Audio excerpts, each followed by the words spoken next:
feels really good to get another win. Back-to-back wins for Chase Sexton. It really just felt like it was effortless to me, which is what we want. To kick my butt, I didn't put my money where my mouth was. What up, everybody? Welcome to Title 24, presented by NBC Sports. I'm RC. We got RV here.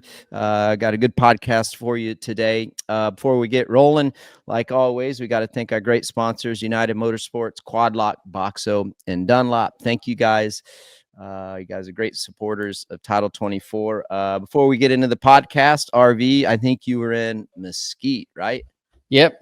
We were out in Mesquite, Nevada, for the World Mini. It went away for, obviously, I know you raced World Mini back in the day, just outside there at the Speedway, outside Vegas at the Speedway. And so did I. That was a big amateur national back in the day. Well, now it's moved. Well, it went away, and then it's back. It's been back for 3 years, so it's out in Mesquite, Nevada, and we went out there on Wednesday and Thursday, Friday, Saturday, Sunday, and back home yesterday. So Gary, the track owner, and Verb Moto West from Verb, they brought back World Mini, so it's pretty cool. They bring back those old, the big style trophies, and it was a good weekend, long weekend, but we made it through it, and just trying to get that seat time on that motorcycle. Was it windy? We had some really nice days for weather, but we also had some typical World Mini days, wind blowing, dust, wearing goggles throughout the day.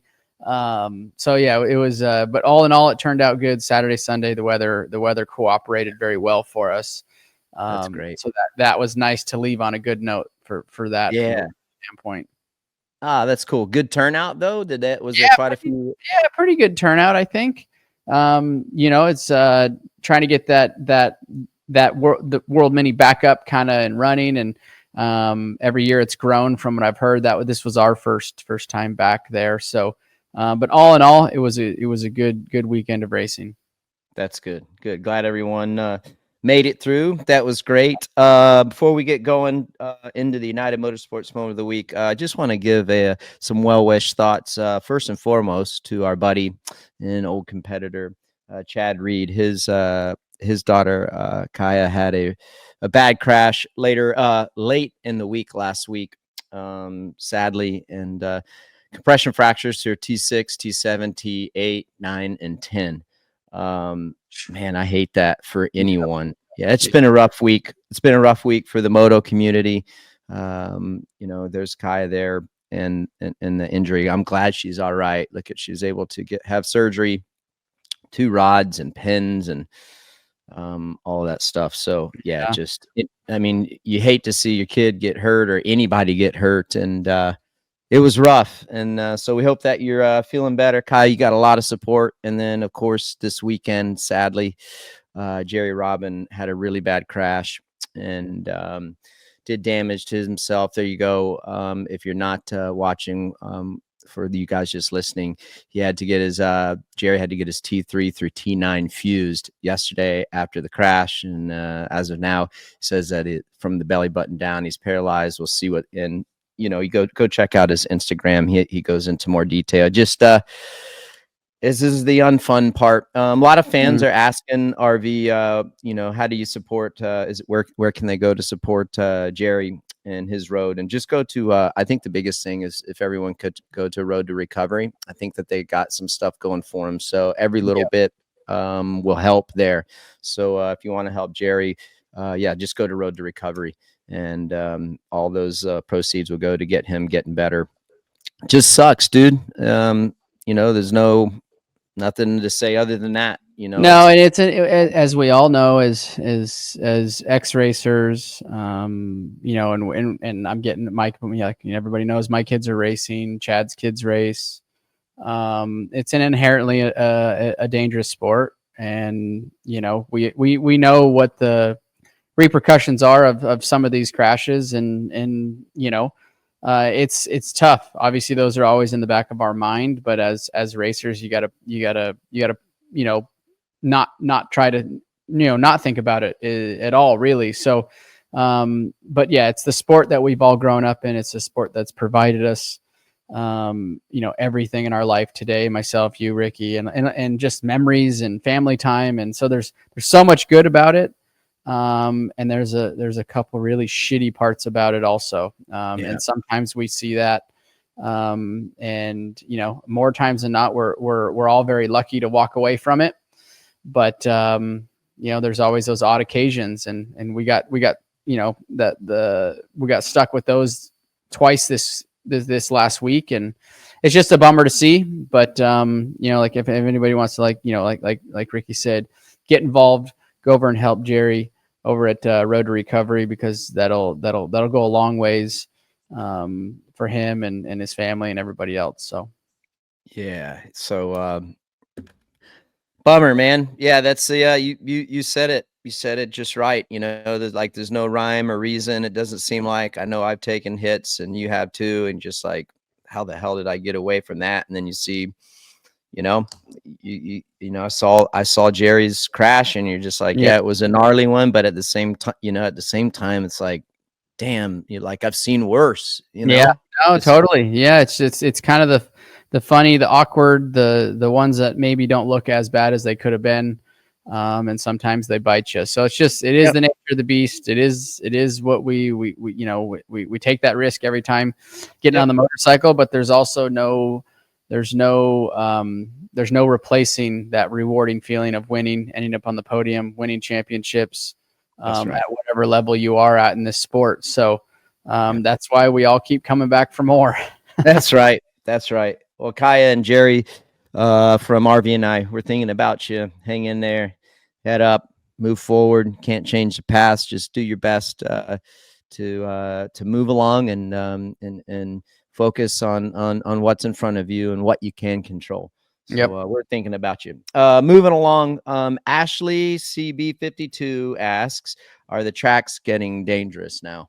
I don't think. It's like I said, it's an inherently dangerous sport. I think that this last weekend, that Saturday night, the track was peaky. Was timing was very key this last Saturday night. I thought the track was a good track. I thought it was. I liked the layout. I liked how it developed. I think that when you're, like I said, it's an inherently dangerous sport. I don't think the track was dangerous by no means. I think it was peaky, and I think that's where the riders need to, analyze the track and figure out, like, okay, is today all about speed, or is today all about trying to hit your marks perfectly? And I know they're trying to go as fast as they can on that peaky Supercross track. So there's that give and take, right? So you have to know what your abilities are and know, how much to push it. And I could see certain riders were just making sure they hit their marks. And then look at Chase, for example, he was pushing the limit on that track, and he felt comfortable. It looked like the bike was working great. So to answer that question, no, I don't think the tracks have gotten more dangerous. I think that, like I mentioned it on the show a few weeks ago, it's depending on what's in front of you. I think you need to realize, how hard are we going to push today? Is the goal to make it through the weekend? Is the goal to push it and try to win, or end up on the podium, or have your best finish of the year on that particular night? So, and it's tough. Like, everybody that lines up on the line is going for it, right? So. That's where you have to be able to step back and be like, okay, well, tonight's not my night, and I'm just going to get through it. Risk versus reward, for sure. And, some tracks, they dangle that carrot for you to where they're a little bit riskier than others. And some tracks let you have errors and mistakes where they kind of get covered up, because maybe they're not so, the rhythm lanes aren't so peaky. So, I don't think they're any dangerous. Are there, again, more riskier sections and certain obstacles? Of course there are, but that's where like RV is saying, I think when it comes to, when you think dangerous, like for example, we had a jump this weekend that claimed, like, I think 3 or 4 or 5 dudes, anywhere from 65s up to big bikes, because of a because of maybe the jump had like a little bit of a kicker in it, right? So that to me is like, say, maybe a dangerous section that maybe needs to be worked. What I saw Saturday night was just a very technical track. Yeah. And I got to watch Jerry's crash. Also, he explained what happened. He said he touched the rear brake just slightly. And the trajectory off of that takeoff wasn't, he didn't get the pop that he needed. And he clipped that big, that big 5-footer, which was very peaky. But that was also ultimately a rider error. I mean, he explained what happened on the text side of his Instagram. The rear brake on accident. Yeah. Yep. So rider error, right? So, those are all those things. That's what makes our sport so gnarly from a competitor standpoint and racing standpoint is think about the track deterioration, the bike, shock fork getting hot, that maybe not feeling like it was lap 1 on lap 20, you getting tired, heart rate high. There's just so many different things that are happening all at once, which makes the sport so special for those elite riders that can manage all of that. Yeah. Yep. I agree. United Motorsports moment of the week has to be Chase Sexton's epic and just dominant performance really all weekend. Yeah. All weekend long. If you haven't, go to unitedmotorsports.com /title 24 for a sign up, enter your email, and get a $15 credit towards your first purchase. And then when you do enter your email each week, you will stand a chance to win a $50 credit towards your next purchase. So anyhow, head over to unitedmotorsports.com and sign up. Everybody likes a little bit of a discount, RV. But going back to right. So Seco 290 asks, how did you guys handle it when your title rival beats you by 15 to 20 seconds on a weekend? I mean, did you ever get beat by 15 to 20 like that? Oh, I'm sure I did one way or another, either if a mistake on my part falling, whatever the case may be. I think with a margin that big, typically up until this weekend, the margin hasn't been that big, right? It really hasn't. And a lot of times Coop has potentially, beat Chase. So, but the last 2 or 3 weekends, Chase has gotten on a roll. And what I was watching from this Saturday night is yes, I think the huge part of Chase's success was he was crushing the whoops, right? Like he was yarding Coop in that whoop section, which was massive for him. But I was watching the motorcycle in the turns too, like, being that the track was a little drier, it was very loose. Chase's bike looked like it was working very well, but also just him riding it. He was getting on the gas quite a bit earlier than Coop. He was able to keep that, call it slide through the turn, keep that rear tire moving and getting that bike pivoted very nicely through the bull turns. When it would show Coop, he would kind of try to do that, but not execute it as well as Chase. So that's where I go back and look at, Coop's, where he's super strong is where that dirt's super tacky. He can turn underneath. This track didn't have any like a stuff that you could turn underneath, because either the loose dirt's at the top of the berm, and it also slides down to where like Coop's strength would be where he would go, but you can't put that front tire and turn so tight, on these conditions as he can if it was a very tacky condition. So just the whole thing, like right there, I just don't think he felt as maybe comfortable, and Chase was on Saturday night was also on another level. So add those two as a compounding problem, like Coop not riding maybe as well as he could have, or didn't feel like he had the bike was there to ride where he needed to. And then Chase riding very well, bike working well. And then also the whoops, that's where you saw that 15-20 second gap, and he was able to just ride away comfortably.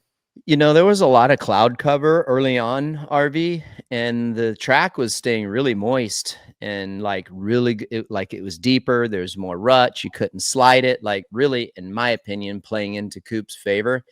And then after qualifying practice, the sun came out and it was hot, dude. It was like 80 degrees. Yeah, I heard that. Yeah, it was hot.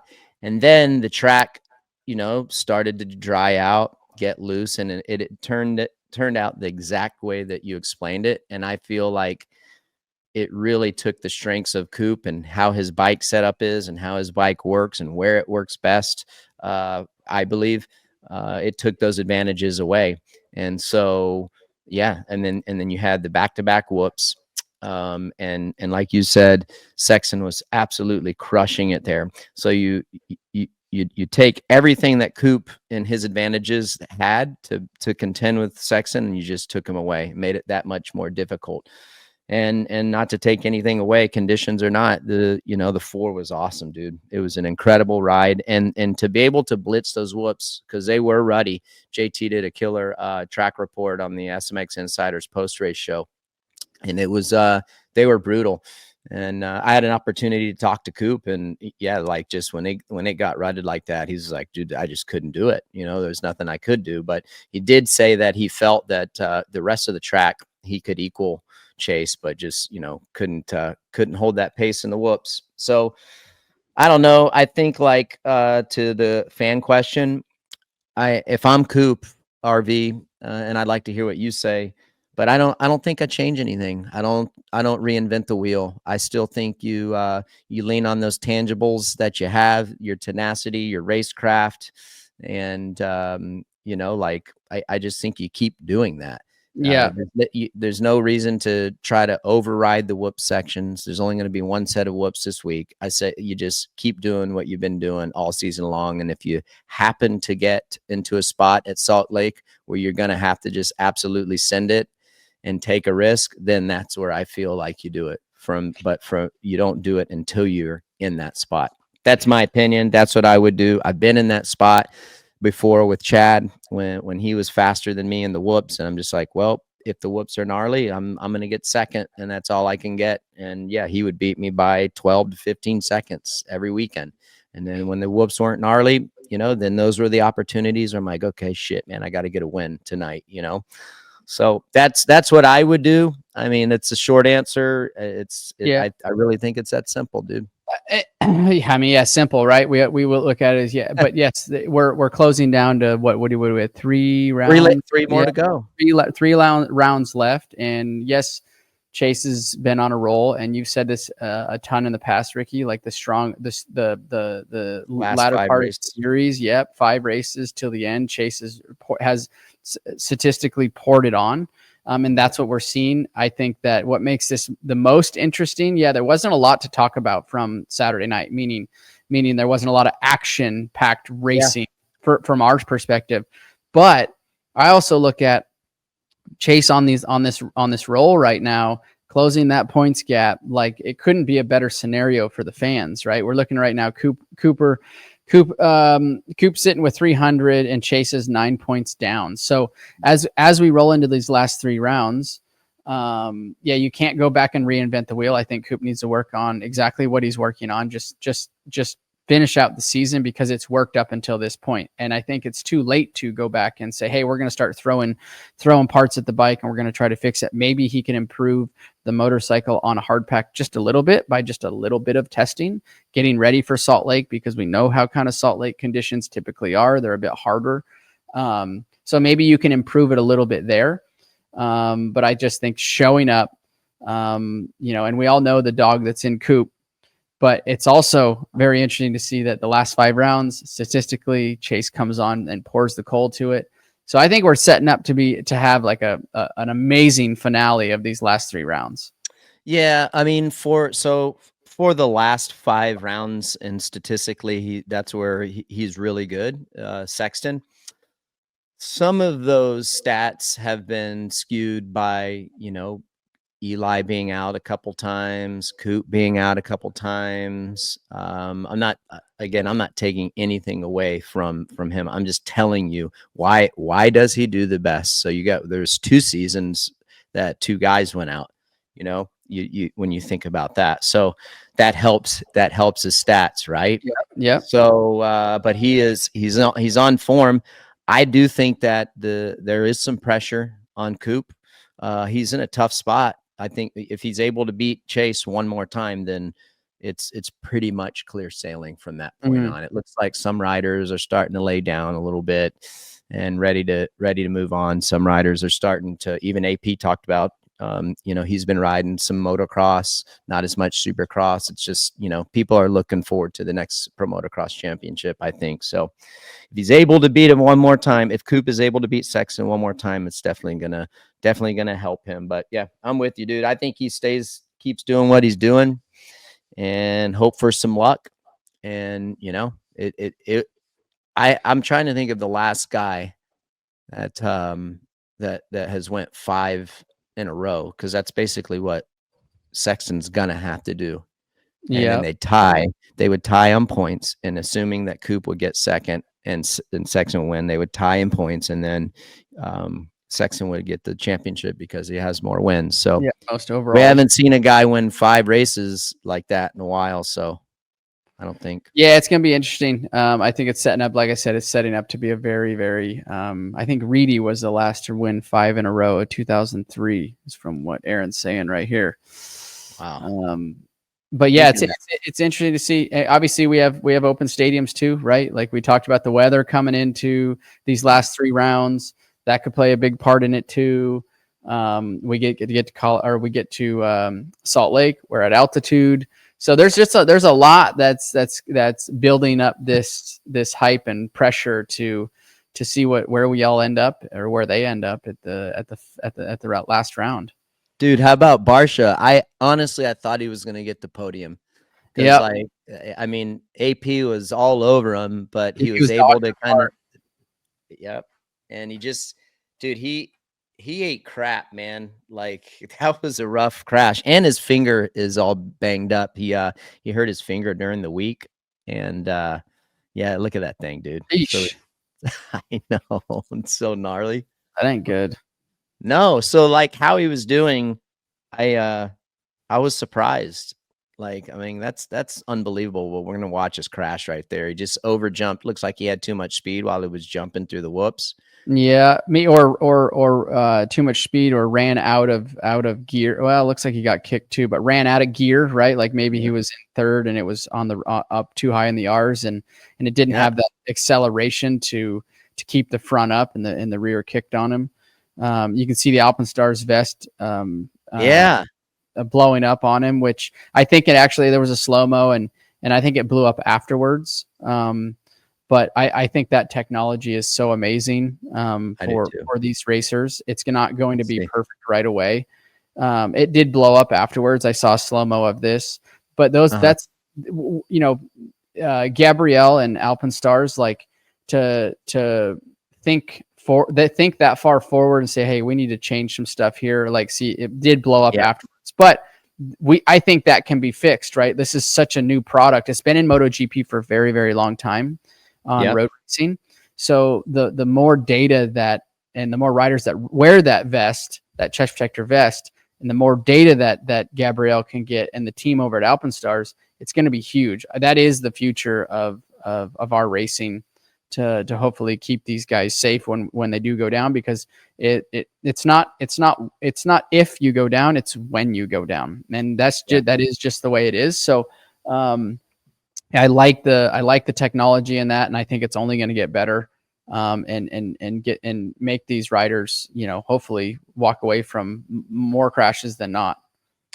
Hey, for our Dunlop debate this week, before I lose my train of thought here, I wanted to switch gears.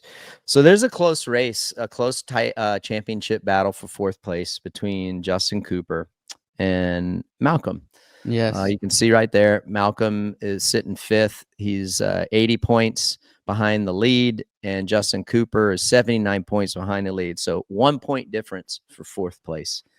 This is going to be a heck of a battle to watch. Like, the championship battle is awesome, but I also love watching battles for that. Like, there's some incentives. I'm guessing that they have bonuses for 4th and 5th and championship bonus, saying, let's just say it's a $10,000 to $25,000 swing, depending upon if you get 5th or 4th in the championship.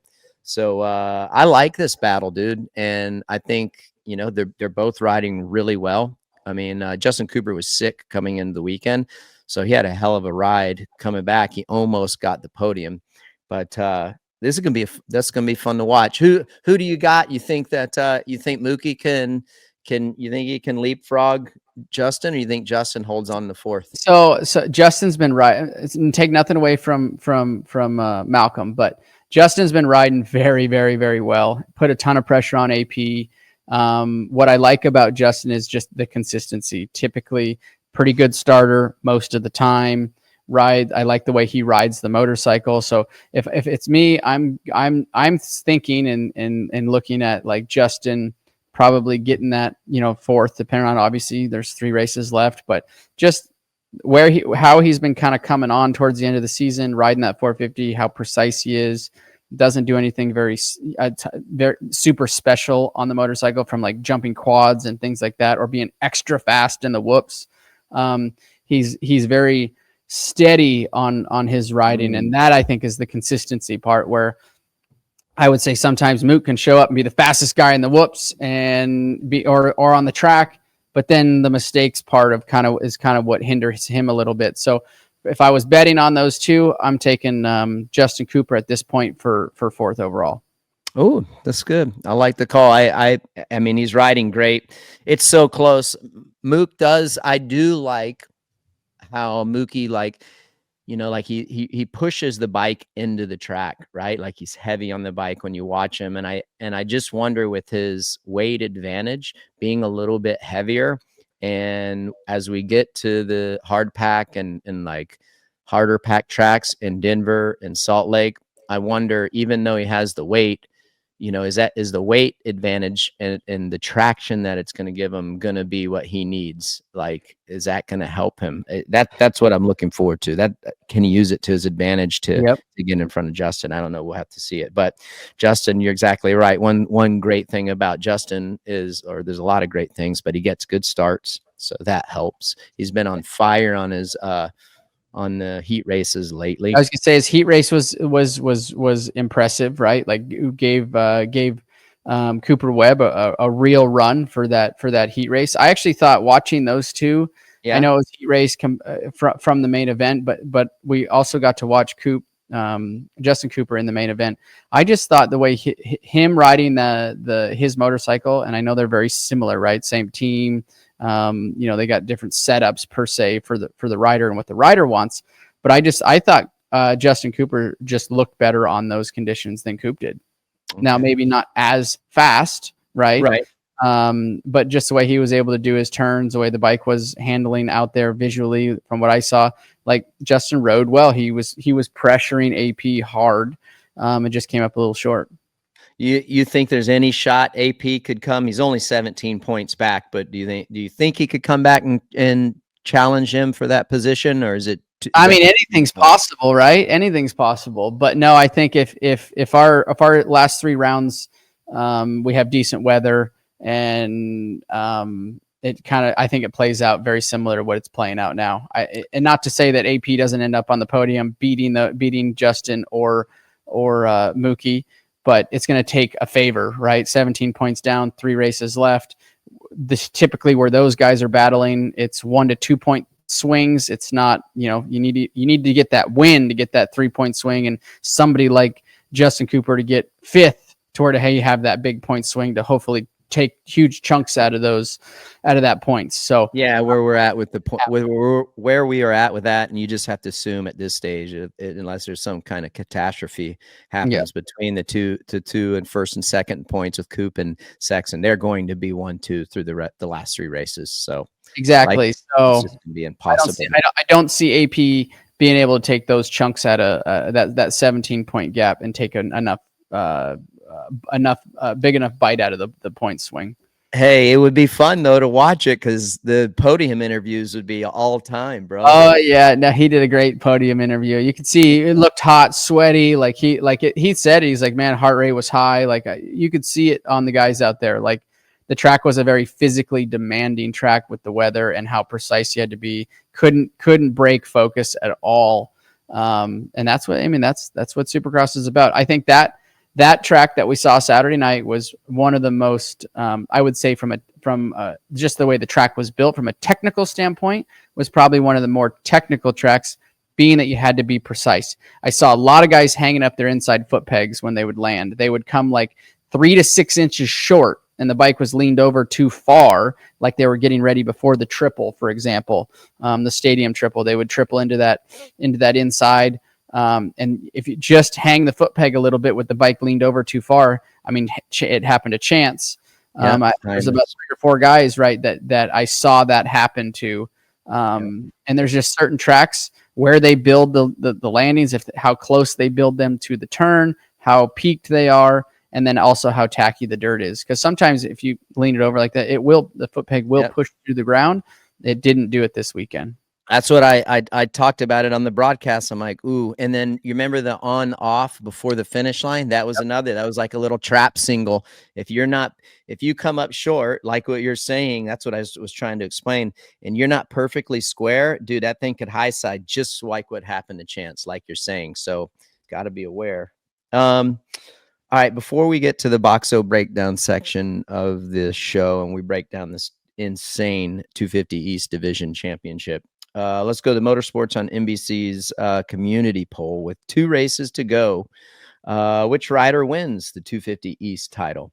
Seth Hamaker, RJ, or Tom Vial? Man, it's great to see. You don't have to make a prediction. I am going to. Yeah, it's great to see the success for Mitch. Obviously, right now, guy's been down in the slumps for a while. Also, Seth himself, right, dealing with injuries the past couple years, showed speed, has shown speed in the past, but could never put it together. Now, what we're seeing, honestly, I feel like we're watching a different rider. I don't know if that's being completely healthy. I know he works with Joe Cancellari over here. I know from a training perspective, now he's back in Florida with Hunter and Jet. He looks like he's riding the motorcycle phenomenal compared to, he always showed glimmers of it, but now he's put the package together. And the confidence is there now, 2 wins on the season. Honestly, I'm going to go out on a limb here, and I say that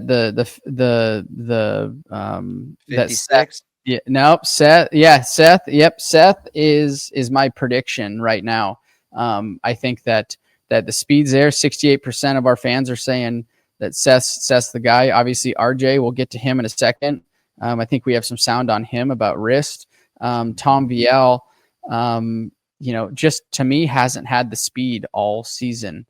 Been consistent. That's why he's in the position he's in, because he's a smart, phenomenal racer. But you got to have that speed also. And typically, I know guys have won championships without winning a main event, but typically you got to win at least 1 or 2 main events to stand on that top step at the end of the season. It's going to be interesting. I agree with you on the Hamaker front. I think it'd be awesome for Mitch. I think the last time that they won a divisional championship, I think was Justin Hill in 2017. I think. Dude, it's been a long time.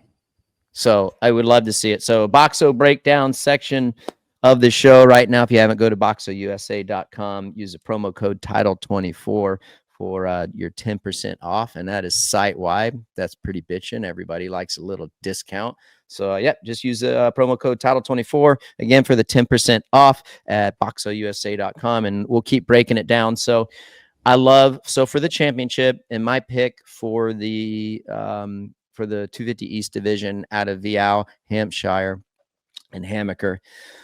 So you pointed out the strengths in Hamaker. I like the 24 of Hampshire because he's been there before. He won the championship in what I believe is the toughest way to win a championship, where you win and you win the championship, or you don't win and you don't win the championship. Last year against that coming down to the last round like he did is a very tough situation to be in. Yeah, I mean, it's pressure packed. You have to perform and you have to beat your competitor. And he went out and frickin' absolutely crushed it in Salt Lake City. Did exactly what he has to do to win his championship. And I was blown away and impressed by how well he rode in a time where it's just absolute maximum pressure. like what you're saying about Hammaker. I love everything that you're saying. Him not being in a championship situation, I wonder how that plays as a negative, not knowing what to expect. Now I know that he's being coached. Like you said, he's got the whole package together. Now I just wonder, like, between the ears, what's going to happen now that now that, everything's on the line for him. I think he's great, but I'm with you. I think he's going to have to win a race, and he just doesn't have that speed. He had speed last year, and it's just I think he's too far off the mark to get the job done unless he gets some help. So I like RJ just from the mental side. Yep. I agree. And RJ's a fighter too, regardless of the wrist and what's going on with that. But like he's been in that position before, and that's huge to be in that position before. And a lot of things have to go right for all parties, for the two of them, for the three of them, for the two of them, there's a lot of things that have to go right. And RJ has been in that position. So, that's something that Seth has not, dealt with ever in his career, being in this championship position, and it's a close points. I think it's only 3 points separating. Yeah, he has a 3-point lead. Yeah, it's not like you're dealing with a big. Here we go. We got it up on the screen now. Seth Hammaker 142, RJ 3 points down, Tom Vial 7 down. So 3 points down for RJ. It's not. That's not a big gap to make up, and vice versa for Seth. It's not like he's got a 10-point lead where he can kind of just kind of relax. 3 points is 3 points. I mean, that is close. That's anybody's race at this point. Yeah, I mean, especially if they go 1-2 this weekend. If RJ wins, they're back tied again, and then they go into basically whoever wins the championship. I know. And don't we have another shootout coming up? Won't we have it? Yeah, we do, brother. That's Salt Lake. Yeah, so Salt Lake, right? So that's another big kicker, right? You're adding the East and the West together. Riders you haven't raced all year, they're fighting for their own championship. East is fighting for theirs. So that's another added kicker of pressure and things to have to deal with, and elements it's not your typical race pack, right? Everybody, West, East, everybody kind of, after your first 2 or 3 rounds, and even in the 450 class, everybody kind of finds their spot and their position, right? So they do. And when you bring in outsiders like that, they're like, it definitely adds another ingredient to the recipe. It does. And dude, like those, especially you got the showdown at the last race of the series. You got guys going for championships, but then you got guys who haven't won this year outside of the championship contenders that can win races, and they want to go out and, I'd assume they want to go out and flex, right? So anything can happen. It's wild, dude. Yep. That's why it's going to be interesting. I've thought this about RJ and his wrist, and I could see that it was taped up on his podium speech. But we have a little bit of B-roll or sound from RJ from Vital MX. Can you throw that up, Aaron? Man, I'm just in the point where, physically, I'm not able to do what I want to do. I wish I could have blitzed the whoops the whole main because I was good in them, and then it just gets away from me and I can't save it. So I had to change the jumping, and I was not good jumping. Yeah, man, we'll have a plan after Salt Lake. That's all I can really say right now. It's it's not good. It sucks. I can't do what I want to do. I have a plate in there doesn't feel great. So I'm not gonna say too much. Dude, I've rode the whole season right now, so I'm not making whatever. Figure it out after Salt Lake. But I'll definitely have to do something because I won't make it outdoors full season where I'm at. So I rode a little bit of outdoors this week, and I feel good, but the pain is it's too much. So I'll have a plan after Salt Lake. That doesn't sound good, right? No. It just what I took from that RV is dude, my wrist is jacked and I'm getting it fixed after the Supercross, and I just got to do what I got to do to try to win the chip. Yeah, and I think it's probably track dependent too, right? A little bit, like you said, it seemed like the whoops was the biggest hindrance for him for the wrist. And then he says, then I had to go to jumping them, and he goes, I wasn't very good in jumping them. So that's a tough spot to be in, right? Like and I think, Ricky, we talked off air coming in. I think this is the injury that he's dealing with, that I think was the start of outdoor pro motocross last year when he crashed. I think it was at Press Day. It was in Press. At Paula, right? Yeah, I think. Yeah. We think that this is the injury. I'm not 100% sure. No. Yeah, well, that's what we think, and I think you're right, and that's what I think too. That was he did break his wrist at Paula last year on Press Day, so I believe that's the injury he's dealing with, and yeah, if there's I dealt with a wrist injury for I wouldn't say most of my career, but early on in my career, navicular, broke it as an amateur. Really? Yep, got it fixed. The screw was in it. It never healed. Then the screw was falling out of it. Had to get it cut on 3 more times throughout like my lights career. And eventually the last time I just got the part of the bone taken out of my wrist because it was the bones were rubbing together on each other, and it's not a good feeling. Like the wrists are one of the hard ones because you use them so much on the motorcycle, and all the feedback that's coming up through the front wheel and through the motorcycle, you feel it in your hands. So it's one. I mean, Rick Johnson, right? That it retired him from his racing career. The navicular did.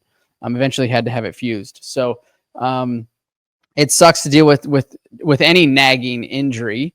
But wrists and ankles are probably some of the worst just because they take most of the brunt of everything. Yeah. I just have to say, like, even though our community poll, I still like his chances. Yep. And just because he has the experience. I mean, he's banged up. He's only 3 points out of the lead, and look where he's at. But I like what he said too, RC. I like how he said he didn't really want to talk about the wrist too much. Yes, he let us know that there's an issue. But he said, dude, I've been racing all season like this already. So and he's in this position for a reason, because he's a fighter. He's a dog on the track. He's quick. So whoever ends up winning this championship, like, I don't think you can say, yeah, if he didn't have any injury at all, what if, I guess you could say. But it hasn't taken him out of this championship. No, dude, and he didn't want to make an excuse for it at all either, too. So that was cool. He's like, "Hey, man, I'm dealing with this. Been dealing with it." He goes, "It is what it is." And you think about that. RV is like they get through this weekend in Pittsburgh, and then he has a weekend off. So if he can just get through this weekend, be on that podium, or be right behind Seth, or hell, even maybe win the race, just depending upon how it goes, but just maximize the night, then you get a little off weekend. It seems like that would definitely help going into Salt Lake City. Probably still going to be in pain. It's not going to fix the injury, but maybe going into Salt Lake with a weekend off, maybe that'll help him and be just what he needs to get over that crest to win the championship. So I don't know. It'll be interesting to see. He's doing a hell of a job. Good job, RJ. Dude, how about Cullin Park? Did you expect him to get 4th? I did not. It's rode well, man. It's as the later part of these seasons, and you get deep into these seasons, some guys peak at the beginning, some guys peak in the middle. Then you have guys that kind of go out with injuries or this or that or whatever the case may be, and it opens up a hole towards the end of these seasons. And if you can start coming on strong, put yourself in a good position, like, shit, anything can happen. Like we saw that in the mud race. And I know the mud's the ultimate equalizer from the factory riders to the privateers, but that was a dry night and that was a gnarly track, and to end up 4th overall is very impressive. Yeah. There's a lot of guys that did well this weekend. Some notables. Simonson was riding really well. He got a good finish. There's a lot of dudes that are working their way up. Some guys are starting to lay down, and that, again, we talk about it. That's an opportunity for some to get their PBs, and they did it. But before we go to the quad lock question of the week, I wanted to tell you, RV, and we appreciate this dude and sending in questions for the last 3 years. But I met S. Reitz came up to me after the race. I was in the paddock, and he's like, "Hey, I'm the dude who sends you guys questions," and introduced himself. So I'm like, "Dude, nice to meet you." Yeah. It was I cool. think he's gotten some quad lock stuff, hasn't he? I think he has. Yeah. He said we raced together back in the day, so it was cool. It was a good story, and yeah, I loved it. It's always good like when people say, "Hey, dude, like you took my question." I'm like, "Yeah, it was good. We appreciate you." So, anyhow, moving along to the quad lock question of the week. If you haven't, go check out quadlockcase.com. Our winner this week is Dan.Dodd. Dan.Dodd. Dan, thank you very much for the question. Congratulations on the win for the quad lock question this week. JH will reach out to you and get you in line with quad lock, and they'll get you dialed in with your swag that they'll send you. I'm sure you'll like it. They make some great stuff. Dan asks, if there was one rule you could add or change in today's racing, what would it be? You go first. I know what mine is. You go first. Yeah, I'm gonna say I don't. I'm just sitting here thinking of. There's probably more than one, right? There's probably there's a lot, and I think the biggest thing is I personally would have to sit down and look at call it 20 different of these rules that people are like, or that want to either be adjusted or changed. Nothing comes to mind as you put me on the spot right now. Well, I'm going to give you some time to think about it. Yeah. I'm saying that they should implement radio comms, one-way radio comms. I think that, and I've looked at it and I've dug into it as deep as I possibly can and think of why we wouldn't use it. And I think it has more safety benefits than not. And some people are going to argue me of why they think it would be a distraction. But listen, dude, F1 uses it, NASCAR, other forms of motorsports use it. And I have personally raced with radio comms in other forms of motorsport, and it is 110% a safety benefit having it. Okay. And this is just one way. I'm just saying one way to where your spotter, whoever you designate your spotter as, he talks to you. And you're never, again, I have experience in using it at a professional level. So that's why I know that it would be an incredible benefit, and it would be a safety benefit for sure. So that's what I would do. I don't disagree with you. That's been a big topic, right? I think for a few years now, and I think we are. I mean, I think it's being exposed more. It's being brought up more. So I think it's either on the cusp or on the verge of like maybe being, actually talked about and really thrown up on the whiteboard and say, hey, do we want to do this? Do we not want to do this? I agree with you. I think that, number one, from the viewers' perspective, from Race Day Live's perspective, like break it all the way down to like practice point of view. Like I think it would be amazing for the viewers to be educated even further along what's happening during practice, which I think would be super cool. Like we could hear when the guys pull into the pits, hey, I want to take 3 clicks out of the fork, or slow it down, or stiffen it up, or hey, this is what the shock's doing, and you can kind of see what's going on down there. I think that would be amazing. And then add in the safety part of the racing, just like we talked about it at the last mud race, right? Chase jumping on what's it called? Which actually wouldn't have helped in that specific instance because the light came on literally as he was on the takeoff of the jump. Yeah, but that's not. Remember, we had to go to the principal's office. We did, yeah. But still, I mean, the red light should have never been on the finish line because that dude was off the track. So, I asked one of the guys at AMA came up to me this week, a dude that I work with at another team, great guy, love the dude, and he's like, dude, you didn't even post the right video. I said, yeah, I did. I reposted one. So anyhow, shout out to our team here at Title 24. We posted the wrong video. It is what it is. We ain't perfect. And, you know, like, I don't micromanage. You don't micromanage. We thought we had the right one. I'm not going to spend 2 hours doing it. I trust in my production team. They do a great job. Is anyone perfect? Hell no. So what we did do, we posted the right one, and which actually was even worse. So I asked, so I told this dude, I told my buddy who's giving me a hard time in a joking and funny way. And I said, dude, I reposted it. We got the right one. And I explained what happened and how we got to that point. And so I asked him, I said, so, okay, why did you guys like, why was it on there? And he's like, oh, well, I'm not in charge. He didn't answer my question. So I'm like, well, why? He passed it to somebody else. Right one. Why was the damn thing why was it flashing? Yeah. He's like, oh, well, I don't know. Like, I can't remember exactly what he said, but something or other. I'm not too sure of like, that wasn't my responsibility or something like that. And it probably wasn't. He wasn't in charge of that. So, but to your point, or to my point of the, you know, getting the wrong footage up, regardless of that, but to my point of like radio comms and safety part of that. Yeah.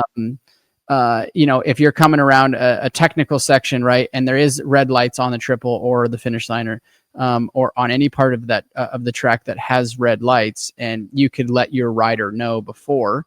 I think that's huge. Partly it's huge so he doesn't make a mistake, number one, and jumping on the red cross, but also for the safety of the rider that is down, or the Alpenstars mobile medical unit, you know, medics that are down on the track attending to that rider. If the guy totally misses the lights, you have comms letting you know prior, like, hey, rider down, red lights are on, no jumping on the red cross, right? Like, so, I think it'd be something really cool to implement into the sport.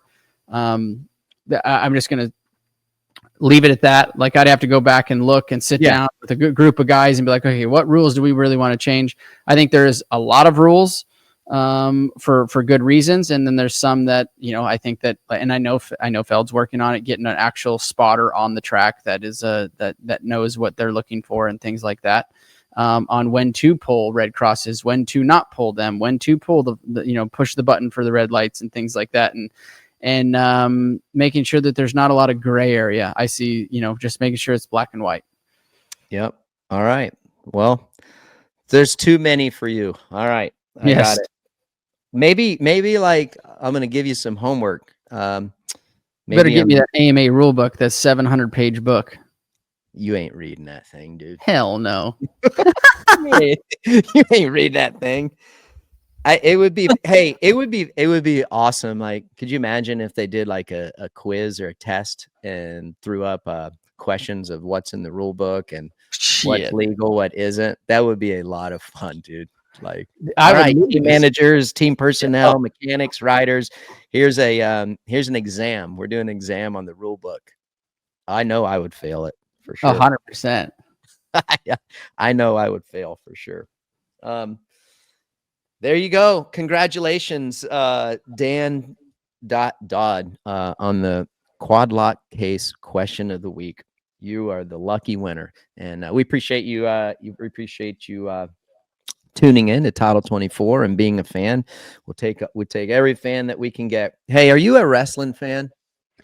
I'm not a big wrestling fan, no, but I think we do have a pretty cool. I think Aaron pulled us a nice little. Dirt bikes are starting to filter into Cody Rhodes. I know Weege is he's a big wrestling fan, isn't he? A big wrestling fan. But yeah, look at Cody Rhodes has dirt bikes at his WrestleMania entrance to the show. Dude comes out, look at him revving. I wonder what kind of bikes they are. Bro, I think that one was like an 06 Honda.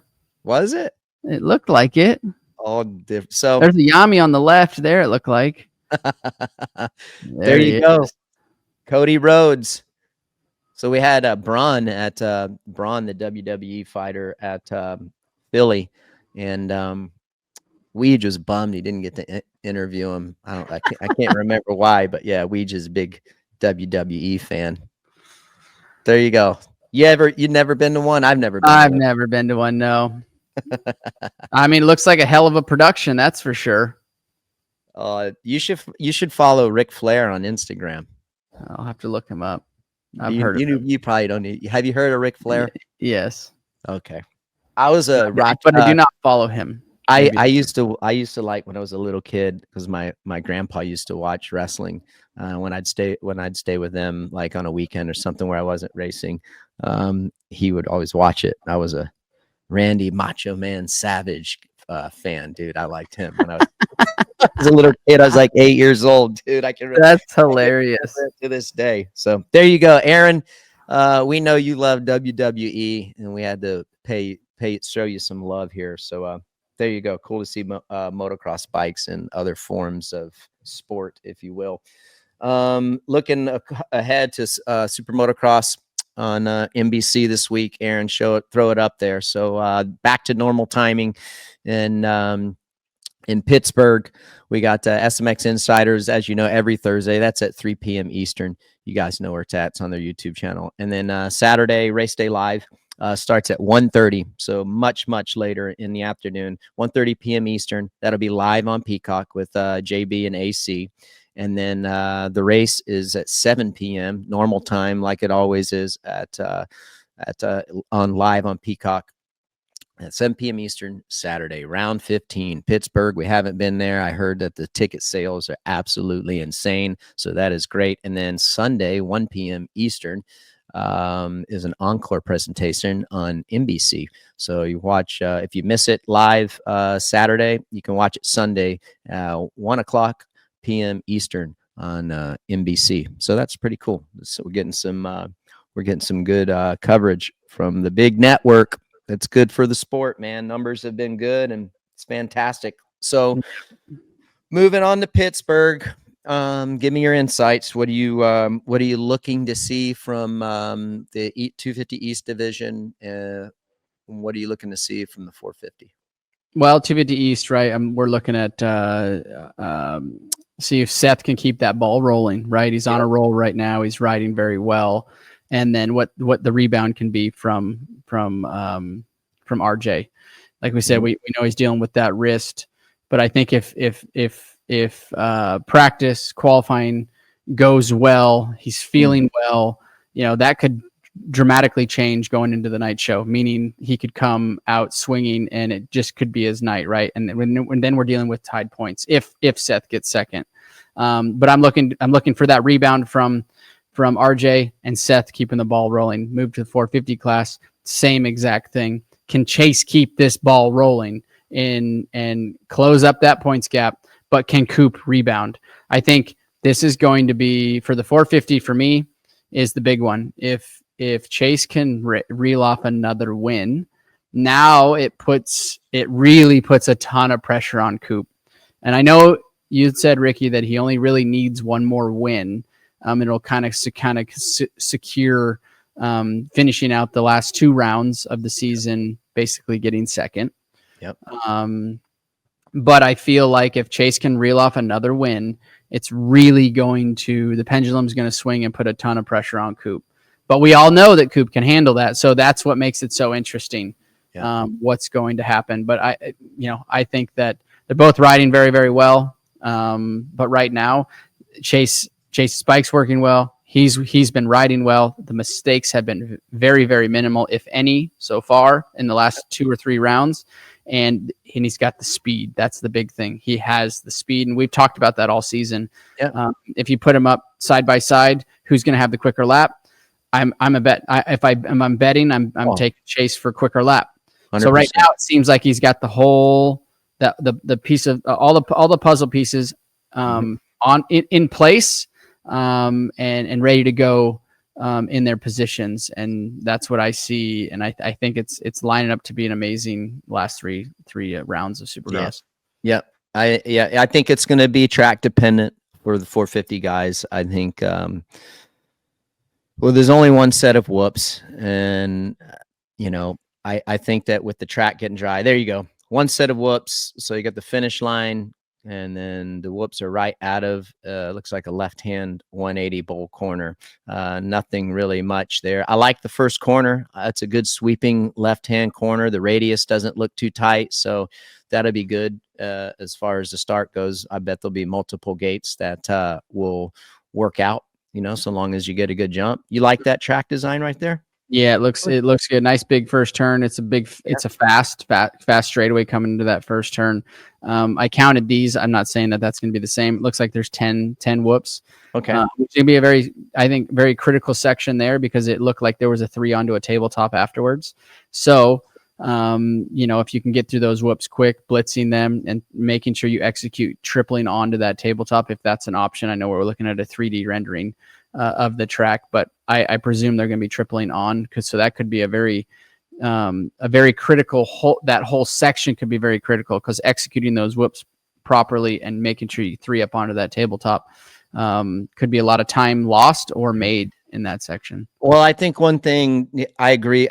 For the whoops and then like going 3 out of the whoops, I go back to how it was at Philly. I think sometimes like if you almost have to check up a little bit and the backside the last whoop so you can get a good drive to triple. Yep. So maybe it'd be similar to that like it was in Philly, because if you blitz through and as you know, if the rear end kicks up, then you don't have the forward drive to get over the triple. So that'd be interesting. What I'm looking forward to like going there is outside of the riding in general. I don't know what the dirt's going to be like. Is it going to be hard? Is it going to be ruddy? Like, dude, I'm not sure. Yeah.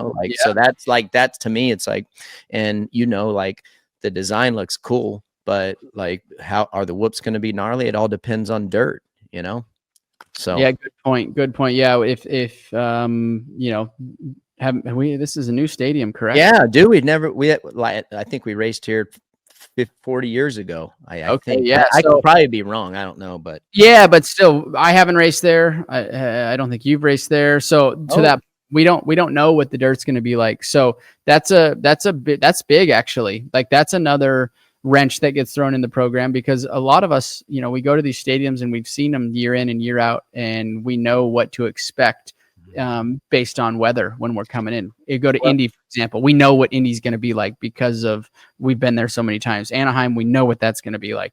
So you have this predetermined of knowing what it's going to be like. Here, you don't know. I can remember going to my first time. We went to Louisiana, right? It was New Orleans. Yeah, New Orleans. Yep. And we showed up on that track, and dude, there was seashells in the dirt. It was this weird gumbo style dirt. It packed up. It was a kind of a clay base, but it also fell apart and got real chunky. Yeah.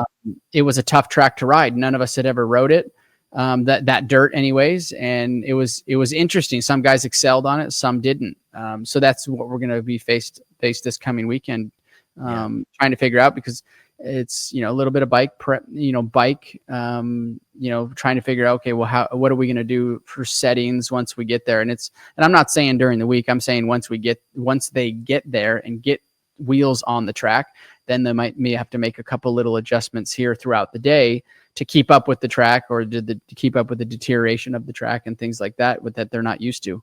Yeah, we haven't been to Pittsburgh since 1983. Thanks for that stat, Aaron. Ooh, yeah, I think too, RV, what you're saying about the dirt, I like the more experienced guys. When I say guys, I'm talking about riders who really are in tune with their motorcycle and are confident with how they set their bike up. It's definitely going to take some pressure off of what I think would be the suspension technicians and mechanics, to where they can kind of hone in and take the guessing work out for them. So I like those newer conditions for the more experienced guys on bike setup. I don't know. I mean, so a little more pressure for the team personnel here this weekend, and not knowing, they're going to know exactly what to do, I assume, but still, like you said, going there, don't know what the dirt's going to be like, and gonna be fun. But I'm pumped that the ticket sales are good. That's always fun. So yeah, anyhow, cool. What do you got for the rest of the week, big dog? I'm going to be unpacking today. We'll do a little bike washing and get prepped up. Try to do maybe Paris Mini Night tomorrow, but then back off to Glen Helen Thursday for Mini Monsters is what it is. It's Trans World, or Swap Moto Live is actually what it is. Like kind of little amateur West Coast National. Yeah. Back to the dirt bike track again, man. So then you're coming to Tally next week. Yeah, and then park the rig Sunday night and off to Tallahassee to come see you guys out there at the farm Monday, Tuesday, I think it is, and then back home. So And then I think I have a little bit of a break. I think there's not as many races coming up. Why don't you pack up on your off week and come up to Salt Lake City? I'll be at Salt Lake. You gonna come? I'll be there. Brax is racing KGSC. Oh, that's duh. I forgot about that. Yeah. Because he won. So you're in. Yep. So we're heading off there, heading to Salt Lake. Gonna catch that. Get in our last KGSC, and then as soon as the race is over Saturday night, jamming back to the airport because we got to get to Paula for Sunday for a Mammoth qualifier. Sick. So yeah, it's busy times right now, but it's been a lot of fun. Yeah, dude, you're doing it. You got to do it. You got to do it. You're giving your kids the best opportunity, and it's part of it. I'm pumped for them. All right, dude. Good podcast. Hey, if you guys haven't, we're always on Peacock. We live there. We're on demand there. If you want to go watch past episodes with guests, all that, you can go back and do that. We're on Motorsports on NBC's YouTube page. And then we are on all of the podcast applications. If you only want to listen to the audio version of Title 24, we thank all of our great sponsors, United Motorsports, Quad Lock, Boxo, and Dunlop. You guys are incredible. We're working on a little something for the Pro Motocross Championship that I think you all might like as well. So we'll have some information hopefully about that here in the next week or two. And that's it, dude. I'm hanging. I might go ride. So I went and rode at the farm last week and rode with Brian Deegan. That was fun. But dude, you know what? Sometimes I get motion sickness when I ride.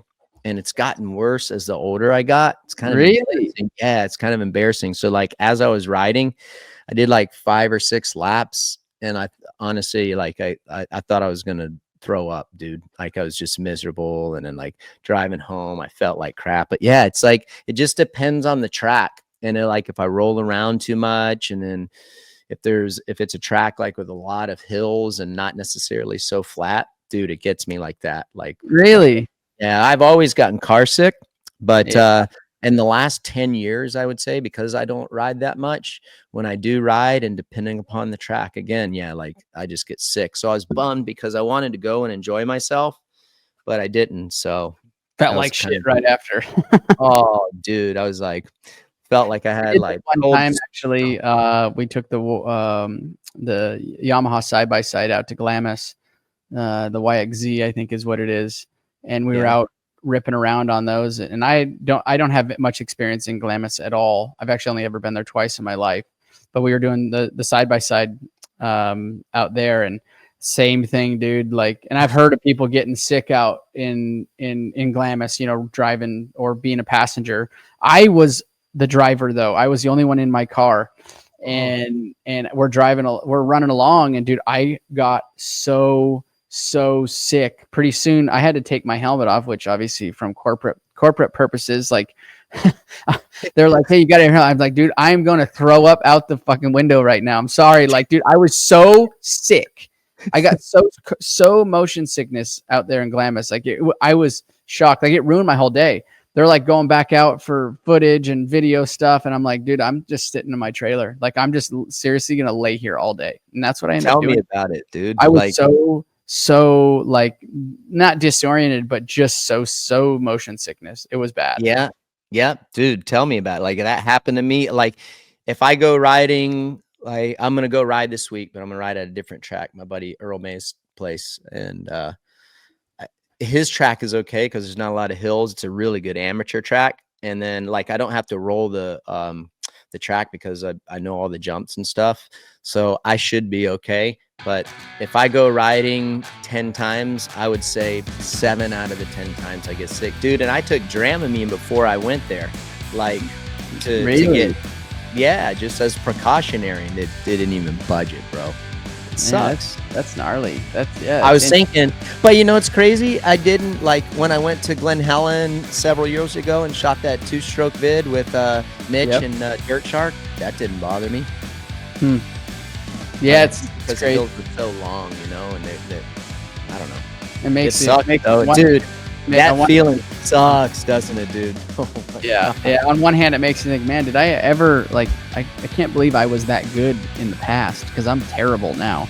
You know what I mean? Like it makes you like, holy shit, we put a lot of work in, a lot of time, and just like, you know, to remember where you were and now to see how you can't even ride your motorcycle. They got motion sickness now. It's like embarrassing. So like if I have a photo shoot somewhere or anything, I'm like, oh dude, I hope I don't get like motion sickness, and then I gotta stop and like hang out for a little bit. And that's crazy.